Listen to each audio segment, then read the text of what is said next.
ये घटना 2013 की है। उस घटना के बाद से मैंने रात में मेट्रो स्टेशन जाना छोड़ दिया। मेरे कॉलेज का फर्स्ट ईयर था।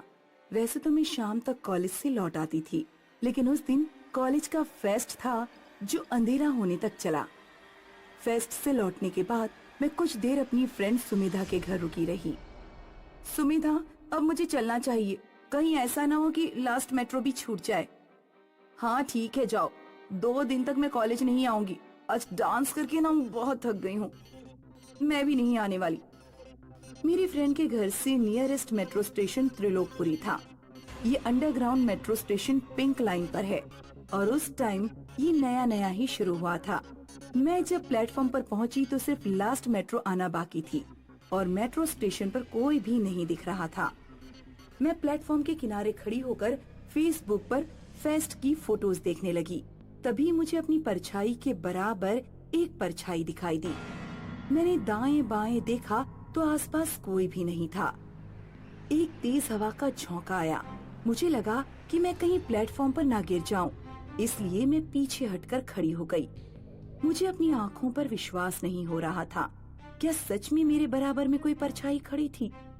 तभी मेट्रो में मनहूस अनाउंसमेंट हुआ कि मेट्रो सेवा में थोड़ा विलंब होगा, असुविधा के लिए खेद है। अब ये मेट्रो को भी अभी ही खराब होना था। तभी मैंने कुछ ऐसा देखा कि मेरा सिर चकरा गया। एस्केलेटर से बिना सिर का एक आदमी उतर रहा था। उसका सिर उसके हाथ में था। जैसे ही वो प्लेटफॉर्म पर उतरा, मैं दूसरी तरफ भागी और लिफ्ट में घुस गई, लेकिन लिफ्ट का दरवाजा बंद नहीं हो रहा था। अचानक वो बिना सिर का आदमी लिफ्ट के सामने कुछ दूरी पर खड़ा हो गया।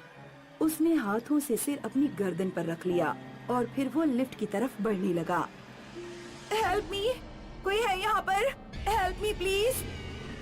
इससे पहले कि वो आदमी लिफ्ट के अंदर आ पाता, थैंक गॉड कि लिफ्ट बंद हो गई।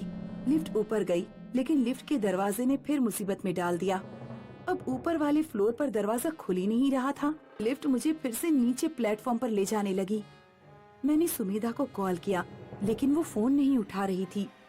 सुमिधा यार, फोन उठा ले। आखिरकार लिफ्ट नीचे आकर खुल गई। सामने वो आदमी नहीं था। मैंने दाएं बाएं देखा, वो कहीं नहीं था।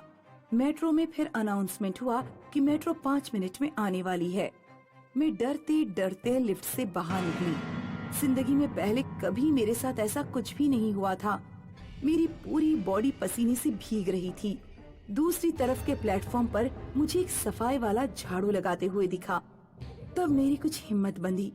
मैं जानबूझकर काफी दूर चलकर गई और जिधर वो सफाई वाला झाड़ू लगा रहा था, उसके सामने ही बेंच पर बैठ गई। दूसरे प्लेटफॉर्म पर मेट्रो आई। मेट्रो में लोग दिखे तो मेरा डर और भी कम हुआ। जब मेट्रो चली गई तो वो आदमी जो झाड़ू लगा रहा था गायब हो चुका था। एक बार फिर से मैंने पूरे प्लेटफॉर्म पर खुद को अकेला पाया। तभी सुमिधा का फोन आ गया। हेलो सुमिधा, यार यहाँ मेट्रो पर पता नहीं क्या हो रहा है। क्या हो रहा है? तुम्हें लड़के छेड़ रहे हैं क्या? नहीं, लड़के नहीं छेड़ रहे, लेकिन कुछ अजीब चीजें हो रही हैं। मैं सुमिधा को सब कुछ बता ही रही थी कि मुझे ट्रेन की पटरियों पर वही आदमी चलता दिखाई दिया जिसे मैंने अभी कुछ देर पहले दूसरी तरफ के प्लेटफॉर्म पर झाड़ू लगाते देखा था। तभी मेट्रो का हॉर्न सुनाई दिया। मैंने उस आदमी को आवाज दी, हे, पटरियों से हट जाओ, ट्रेन आ रही है। लेकिन उसने मेरी आवाज नहीं सुनी। दूसरी तरफ से प्लेटफॉर्म पर मेट्रो आ गई और वो आदमी कुचल गया।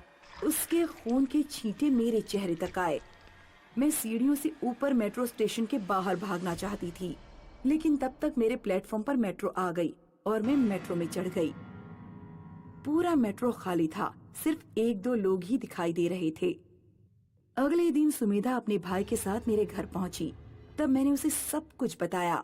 हालांकि सुमिधा को मेरी बातों पर विश्वास नहीं हो रहा था। मैं समझ गया दीपिका, तुम्हारे साथ क्या हुआ है। जब त्रिलोकपुरी के मेट्रो स्टेशन पर काम चल रहा था तो वहाँ एक हादसा हुआ था जिसमें एक सफाई कर्मचारी मारा गया था।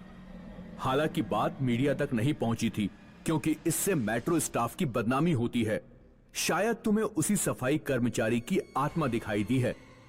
वो आत्मा कई और लोगों को भी दिखाई दे चुकी है। मेरे दोस्त के साथ भी ऐसा ही कुछ हुआ था जैसा तुम बता रही हो। उस दिन के बाद से मैंने कान पकड़ लिए हैं।